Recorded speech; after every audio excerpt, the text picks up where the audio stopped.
Yes, fight fans, Jay's Fight Talk here with a roundup show. My guest today is Liam Tully, who you may recognise as one of the co-hosts of the No Punches Pulled show that we do on Wednesday, along with Sam Walker from SW Fight Hub. How are we doing, Liam? I'm all good, mate. All good. Looking forward to having a chat with you today. Yeah, there's a couple of things to get our teeth into. I mean, I know there's not that many fights in terms of boxing this weekend.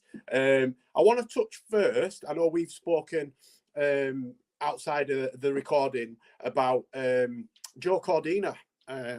He's got the biggest fight of his life coming up in what we got 6 weeks or so. Is it 6 weeks, 7 weeks? Maybe it's October. Seven weeks. I think 7 weeks today.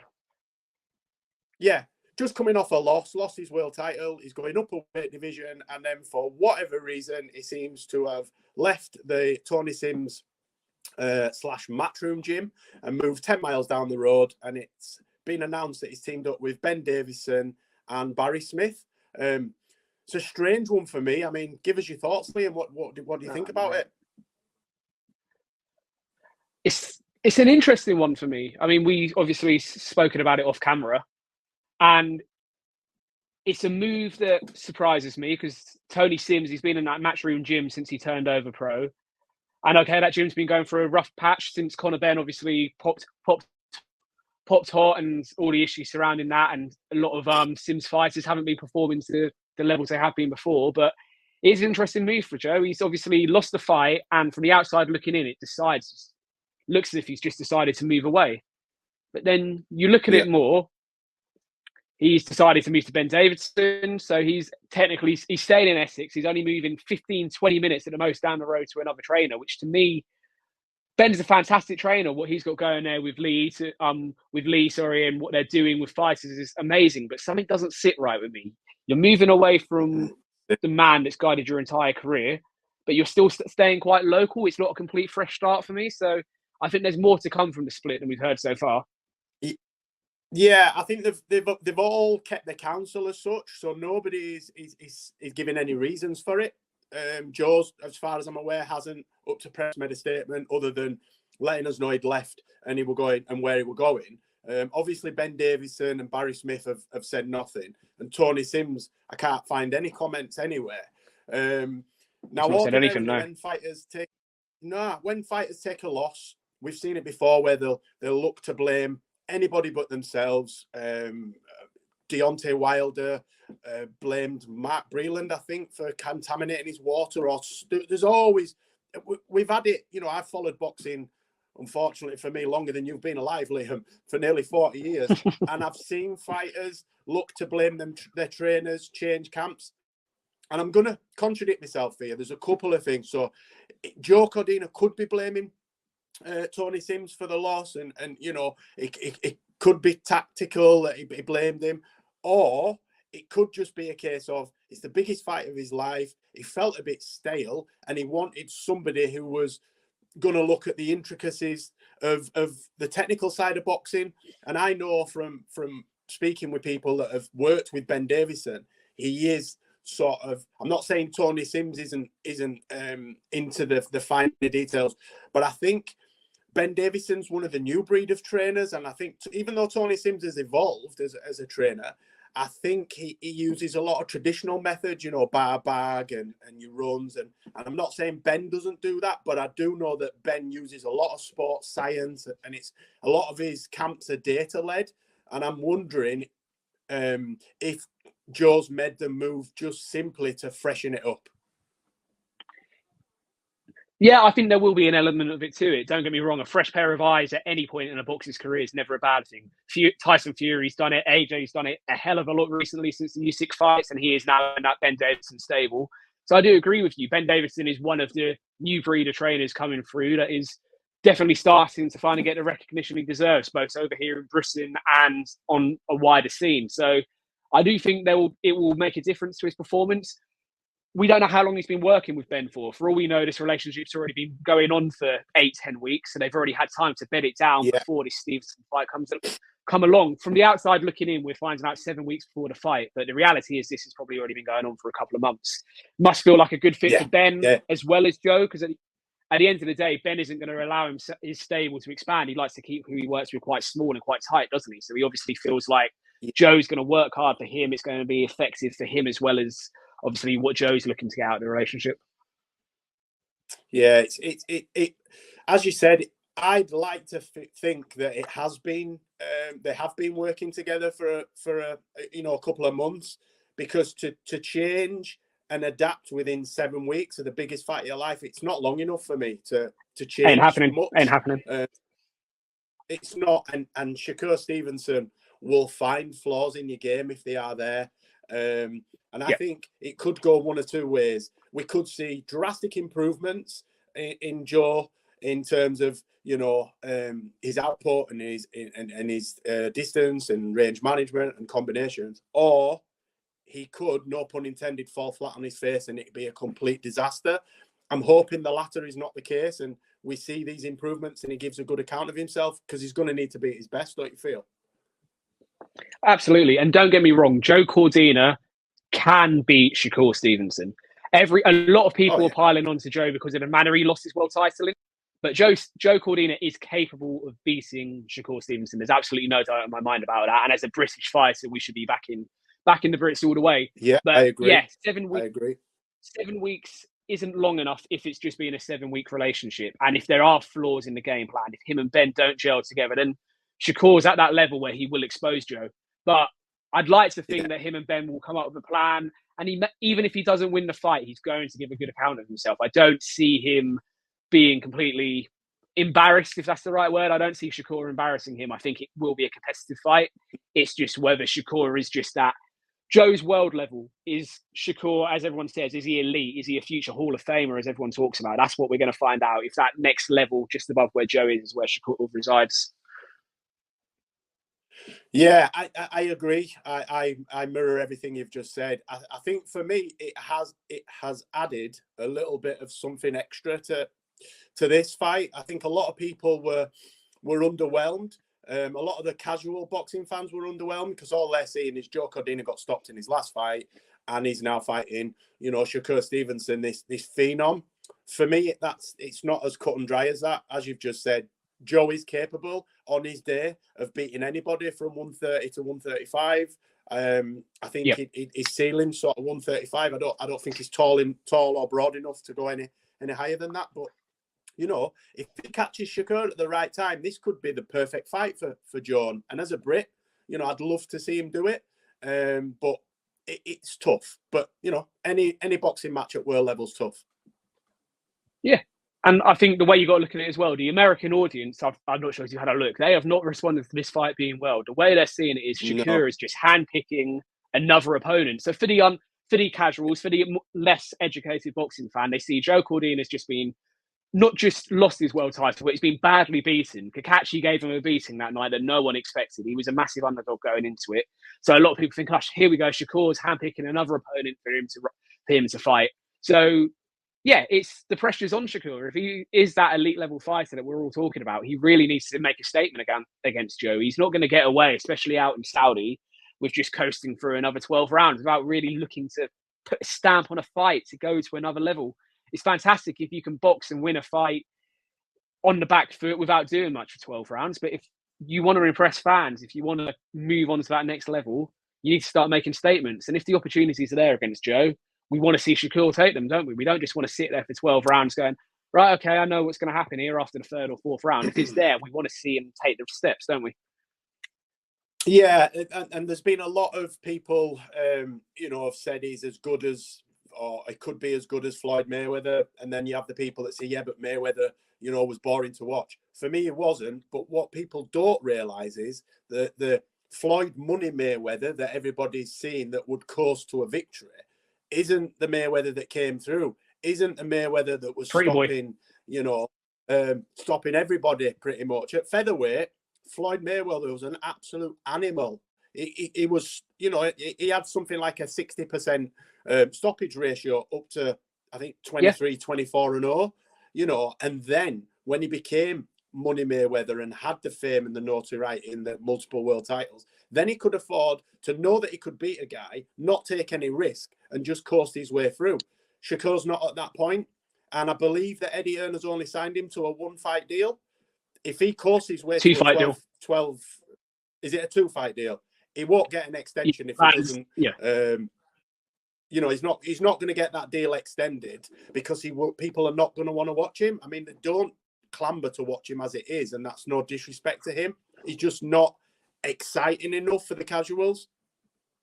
No, and that is the thing. It's not exciting enough for the casuals. Matchroom played it quite safe as well with a 2-fight deal. It's almost as if they're saying, right, show us what you can do for 2 fights. If you impress us, here we go. We'll sign you to something multi-fight like they've just done with Boots Ennis. If you don't, then it'll be cast aside. Yeah.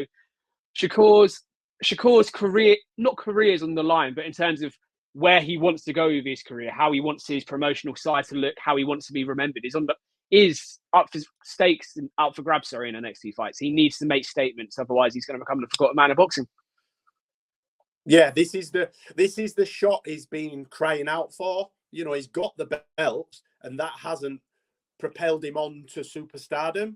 He is on the cusp of superstardom, but as good a promoter as Eddie Hearn is, and as good at marketing it as Eddie Hearn is, he can only work with what he's got. And if Shakur Stevenson is labouring to 12-round victories, Eddie Hearn's not interested in trying to sell that because the public won't lap it up. You know, I've always sort of, I'm not the biggest Anthony Joshua fan. I respect him and I appreciate him for his accolades and what he's done, but he was very, very well managed and marketed, right? But he was doing his side of the bargain. I've seen him on 4 or 5 undercards in Manchester for Crawler and stuff, and he was knocking people dead. You know, he was doing his part. So no one can say he's a manufactured champion.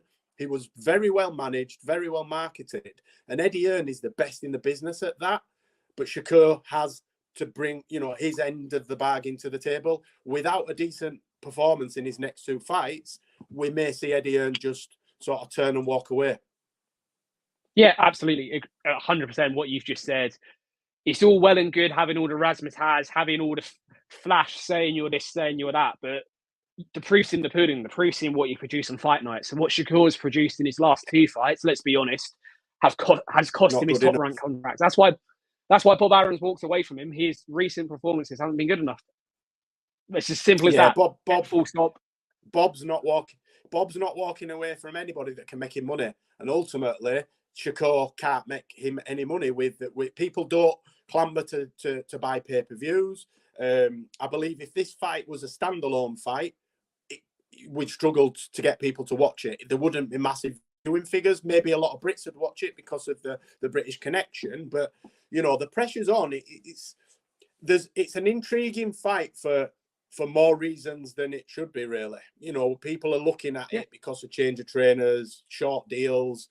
It's in Saudi, you know, the change of weight divisions. There's a lot. I'm intrigued. I can't wait for it. I'm not one of these people that are looking at the Shakur's 18-1 on and it's going to be a walkover, because I don't believe that at all. No, I don't either. I'll go back to your last point. If this was a standalone fight, it would have to be in Cardiff. The only place you can market and sell this fight as a standalone fight would be in Cardiff. Absolutely. And I'm not convinced Shakur will come to Cardiff. Not the Millennium Stadium. Not the Millennium Oh, no, Stadium. It's the arena. It's the arena. It's the whatever the arena is now called. It used to be the Motor Point. Whatever that arena is now called, that's where that fight would have to be. That's where, as a standalone fight, you'd stand the best chance of it. Can't wait. I think we're doing a watch-along, I think. Me, you and Sam, I think. I'm pretty sure we are for that Saudi card, definitely. Yeah, looking forward to it. Can't wait. Right. As I said, not much in terms of boxing this weekend. We've got Floyd Mayweather Jr. fighting John Gotti Jr. the third, Gangster's grandson, I think for the second time. I think the only thing I'm interested in on that fight is Curmel Morton is first on the card, the 18-year-old phenom. I think he opens the card this evening in Mexico. What are your thoughts on him, Liam? Hey, we talk about the next generation coming through. We talk about who are we going to be buying pay-per-views for in 8, 9, 10 years' time. And he is 100% that fighter at the moment. Everything he's done is everything he's touched has turned to gold, hasn't it? He's got in the ring, he's produced the performances, he's talked the talk, but he's not overselling himself. He's realised where he's at in his career. He's realised the level of opponents he's beating, he should be beating. So he's not talking about himself in a brash, flash way, but he's still drawing eye to himself. I love that. And, yeah. Hey, regardless of the fact it's a Floyd Mayweather exhibition, there is a stage and a platform tonight for Mayweather perhaps to look at him. I'm not sure if he's under the Mayweather promotional banner, but he's got a chance to sell himself tonight. Yeah. He could become. Yeah, there you go. There you go. Mayweather may be looking at him to a similar way as he did with Tank, and he could be the next big pay-per-view star to come out of the Mayweather promotions, Mayweather gym. So he's the only fighter tonight I'm excited about. Yeah, same. It's the only fight I'm interested in the result. Obviously, I mean Mayweather's going to win. I'm not a fan of these exhibition fights. I never have been. I just don't see the point in taking unnecessary risks for money. You know, for me, I think we touched on it last week. For me, it screams he needs money for doing this. Because I can't understand how anybody's bankrolling it. Because surely to goodness, these events are not making any money. Because Floyd's not fighting for 50 and 50, is it? You know, Floyd's what you're going to have to pay him $10 million or something just to turn up. A lot of money. Easily. And I think, and Floyd needs the money. An article's come out this week that he was held in Dubai 10 weeks ago, not allowed to leave Dubai over tax bills, wasn't allowed to leave. They would not let him on a plane to leave Dubai until he's sorted out his tax bills. So, look, Floyd Money Mayweather, as he is, he's definitely burning through his money. So, unfortunately, these exhibitions look like they're here to stay. Which, the sad thing is, he's 47. I'm 47. I struggle to get out of bed some mornings, aches and creaks and groans and tablets for this. And so I dread to think what frightens me is he's going to hit a brick wall at some point, and I just would hate to see him lose. It's not about the O for me, but I'd just hate to see him lose to somebody that couldn't lace his boots 5 or 6 years ago. That's the scary thing for me. Yeah, but this is why he's making them exhibition fights. Regardless of what happens, there's no winner or loser declared. It doesn't go on his record. Yeah. So he knows what the fact he hasn't had a professional fight since Conor McGregor when he went 50-0. Everything since then's been an exhibition. Even before McGregor, he's doing exhibitions. He knows. Yeah. Boxing's done. He's 50-0. He's TBE. These are just he needs to make money, unfortunately, and this is how he's doing it by fighting gangsters' grandsons in Mexico City that no one's really asked about. I mean, I got an email from DAZN yesterday offering me 20% off the pay-per-view because they're just not shifting the pay-per-view. I haven't brought it. I won't be buying it, but that tells you everything you need to know. Floyd Mayweather is having to offer discounts to his pay-per-views. Yeah, it's not a good look, but you know, some people will watch it. I certainly won't, and I wouldn't buy it. Absolutely not. No. I would probably struggle to watch it if it was at the bottom of my garden, but because it's Floyd, I'd probably peer through the curtains, but I wouldn't be, for example, I wouldn't watch that over another boxing match. If there was another, even a small hall show, I'd probably watch a proper boxing match over that, because John Gotti Jr. can't lace Floyd's boots. You know, Floyd will carry him for as long as he wants to, and then he'll either end it or he'll just coast to a points decision. But yeah, Morton's on the undercard. That's probably the only highlight of that card for me. Yeah, that's where if you're a boxing fan, that's what you get excited about. That's the first thing you should be looking to watch in the morning is Morton. Don't worry about this main event. Look at Morton because he is the future of boxing, 100%. Yeah, kid's going to be special. Yeah, pretty sure we'll have his performance to talk about later on in the week. But that's pretty much it for boxing. Touch base on PFL. So a bit of MMA last night. There was this semi-finals of the PFL featherweight tournament in Washington, I want to say. British interest in that. So the 2020 was it 2021 or 22? He didn't win it last year, did he? 22. He won it the year before. No, it was 22. Yeah, so done it 22. So Brendan Loughnane fought Kamaka. Now, for me, on paper, this was a tough fight. And I know it was a split decision, but I've watched it 3 times, and that was not a split decision for me. Brendan Loughnane, for me, won that fight. Not handily, but for me, he won the fight, and there was the knockdown from I think he hit him 2 or 3 times straight in the face with a knee. Brendan Loughnane, the best thing that ever happened to him is not getting in the UFC for me. Yeah, mate. I've watched it as well. I've watched it a couple of times. I agree with you. It wasn't a comfortable, comprehensive victory, but he won that fight unanimously for me. The split decision surprised me. Was it? Nah, it wasn't a split. He had moments in the fight where he was dicing with danger, but he done enough over the 3-5s to win the fight. Don't get me wrong, he didn't win every minute of every round, but he was winning the rounds comfortably for me. And yeah, I agree. The best thing that ever happened to Brendan was not getting into the UFC, because look at this. He's now in the final, a chance to win the PFL tournament 2 out of the last 3 years. And he's still getting the exposure without having to bow to Dana and Hunter and what the UFC want him to do. He's able to stay in his lane and be the fighter he wants to be. Just be himself. And I think his profile's benefited. I think he's got more eyes on him because he got Brendan, Brendan's not been signed. He shot for a takedown in a fight he was winning, and Dana White has told him to go away and come back and blah. And I think he'd been on the Ultimate Fighter, hadn't he, before that? And it's the second time. Yeah, he's done Ultimate Fighter as well, yeah. Yeah, and I think a lot of people thought it were not the end for Brendan, because he's a world-class operator, but I think a lot of people were sort of disheartened and disappointed by it, and Brendan just rolled his sleeves up, rocked up at the PFL, and walked through everybody. I'm being pedantic there, but he won that tournament. I mean, I expected Bubba Jenkins to give him the fight of his life, and he stopped him. Yeah. Brendan is an absolute beast at featherweight.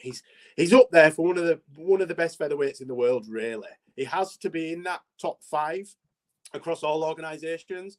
His style is exciting.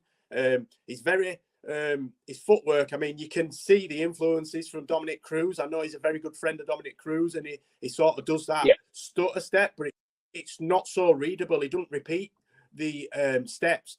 He's more like TJ Dillashaw than Cruz. Cruz, I know it looks unreadable, but he does things in patterns, does Dominic Cruz, so you can read it after a bit.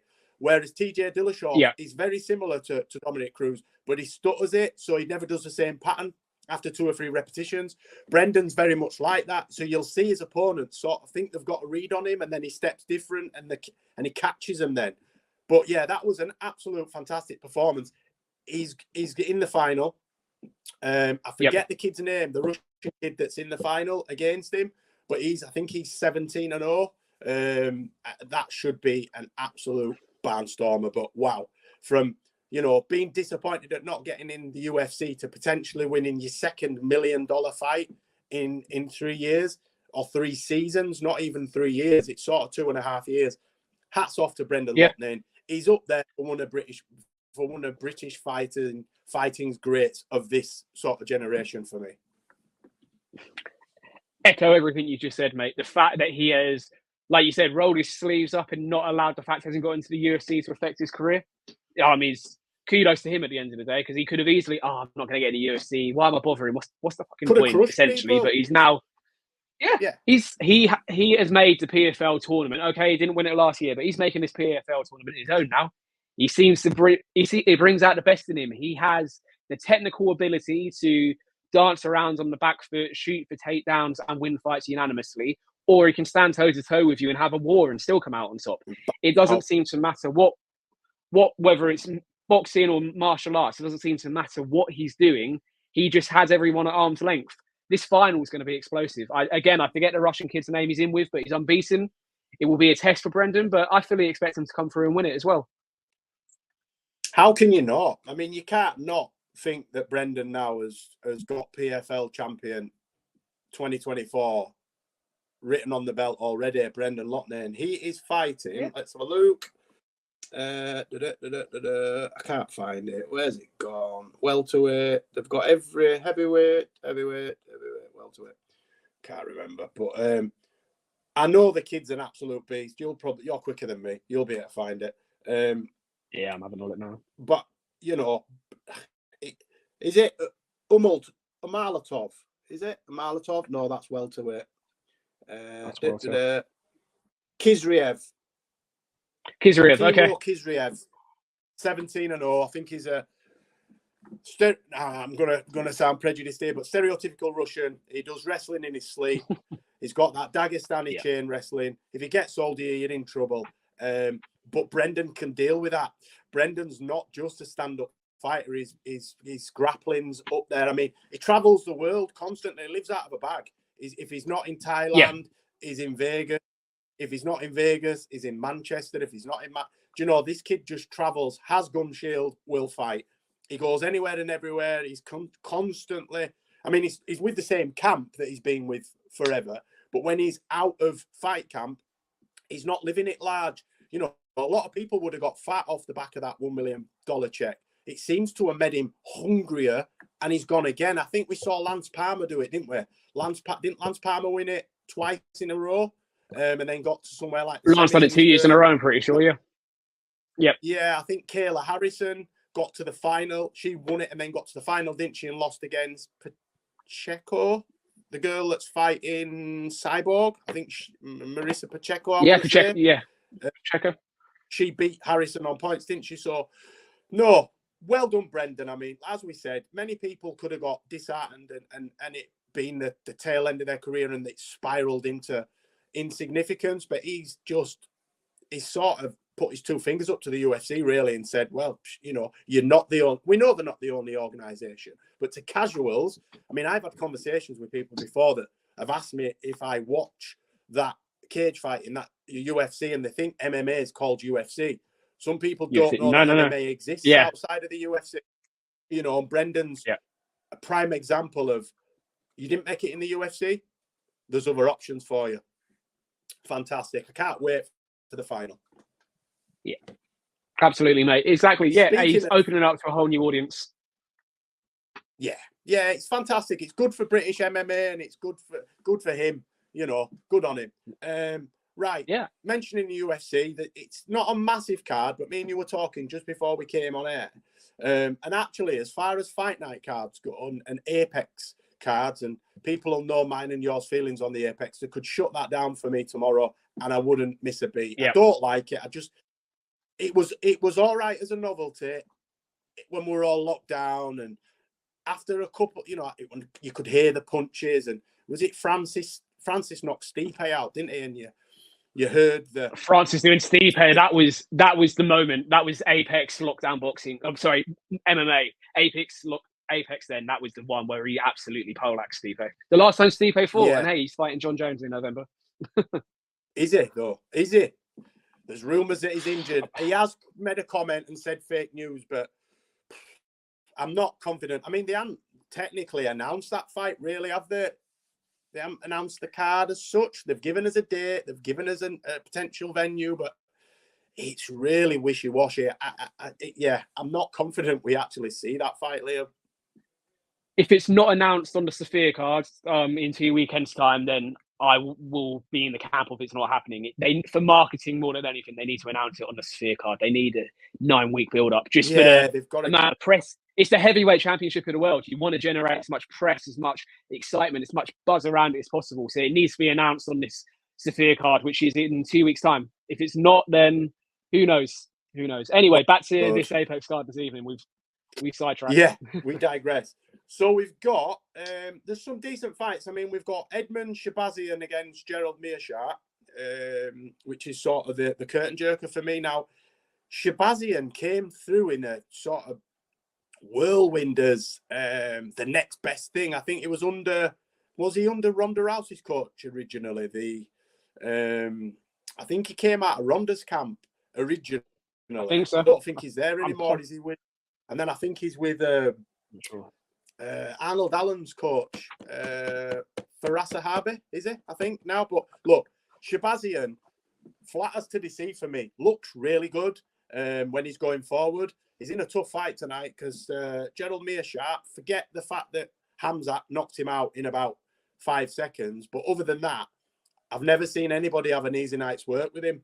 He's a dog tough. He's got a 36-17 record. I actually think Meerschaert will win that fight tonight. What are your thoughts on it, Liam?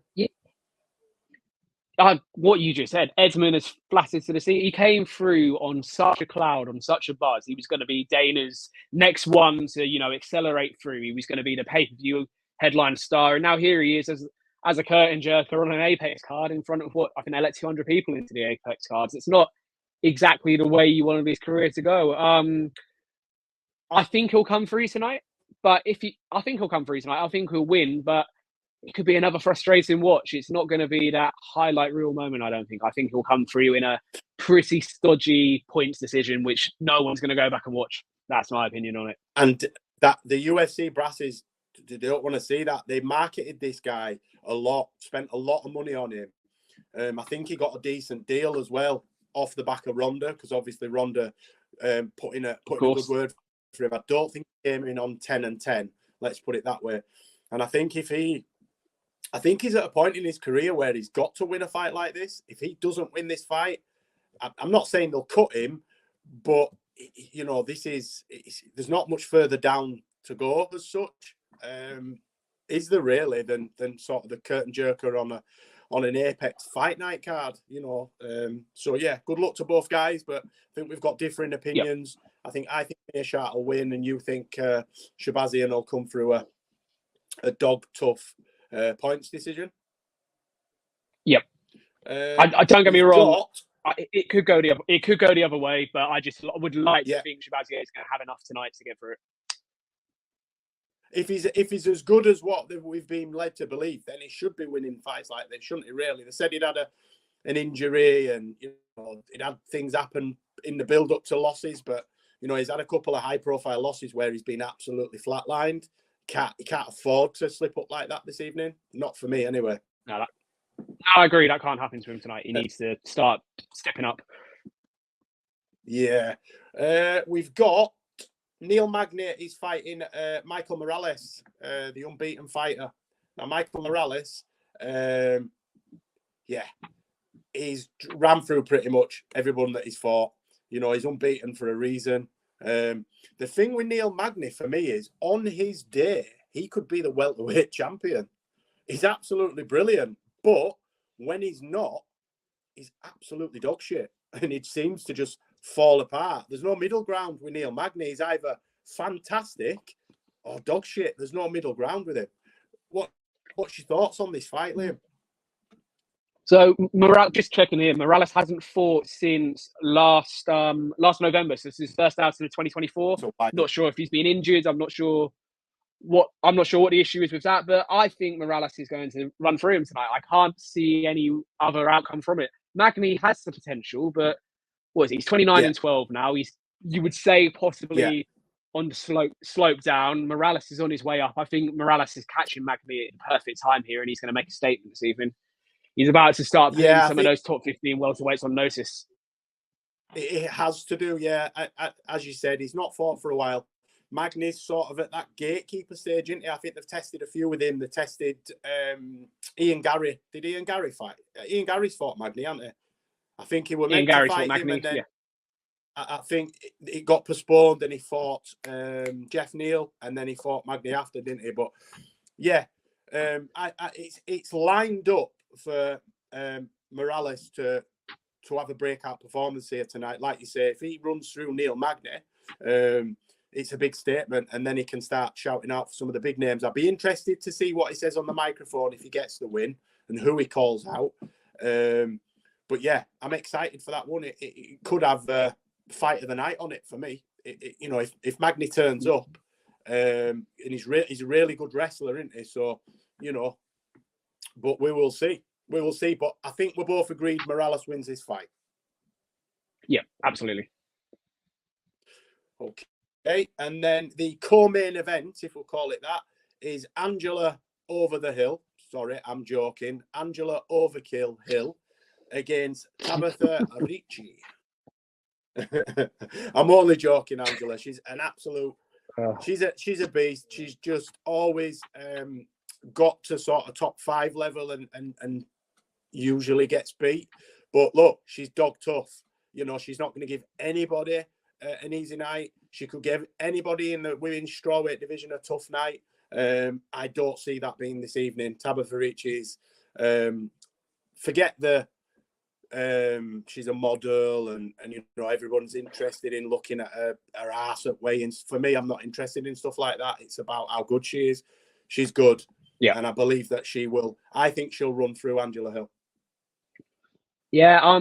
What's Angela Hill got left now at 39 years old? What is her reason for still fighting? She can't think she's got another title shot in her.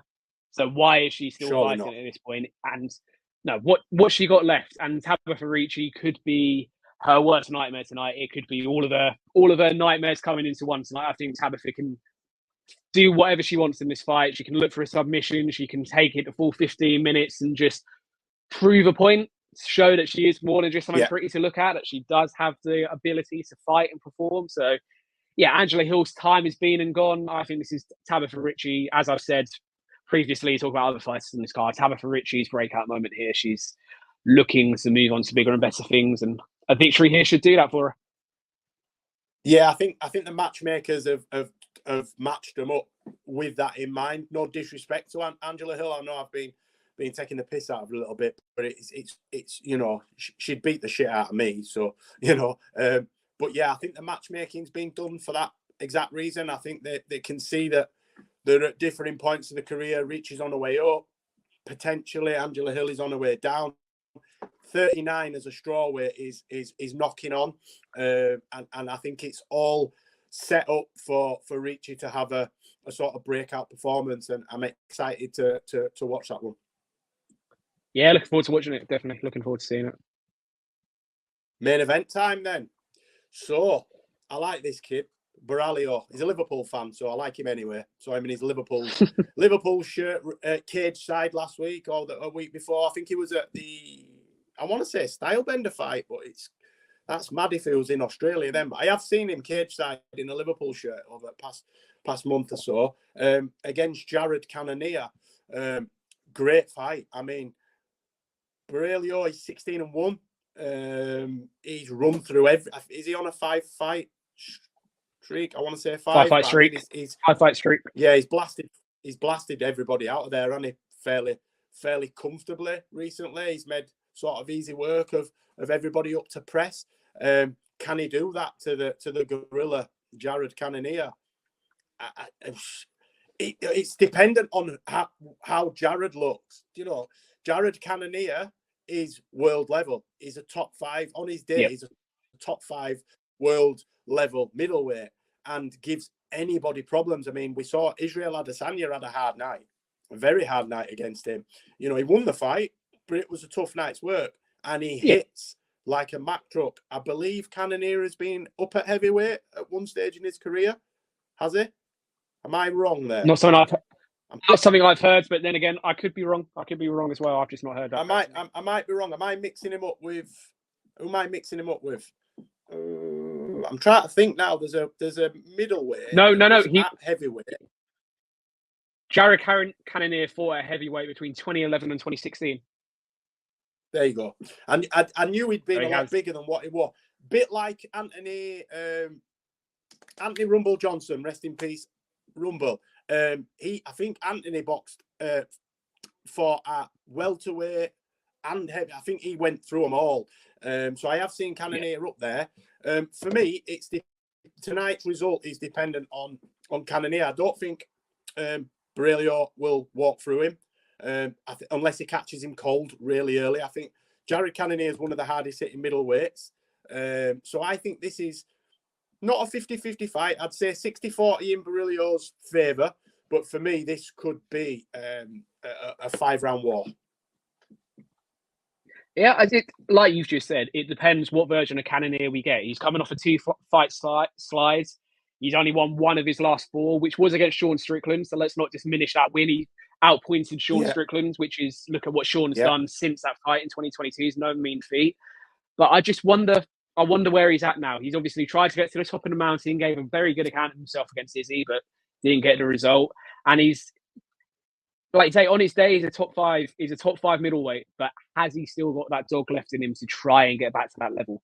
That's the question tonight. You're putting him in there with a young, hungry fighter who's still got it all to prove, who hasn't reached the heights that Cannonier's got to in his career. And this could be the changing of the guard in terms of Cannonier's had his attempt to get to the top, and now he's handing it over to the next generation. That's what I think tonight. I think it will go the distance, but I'm not looking at Cannonier and thinking he's got another run in him, if I'm being perfectly honest. No, and I'm gutted. I like Jared. He's a nice guy, it seems, outside the ring. You know, he's very spiritual and he's all about energies and auras, and he loves his crystals and stuff. But he's at the wrong side of 30, I believe, and he's coming up against a kid that's young, hungry, explosive, really good off his back, a really good grappler.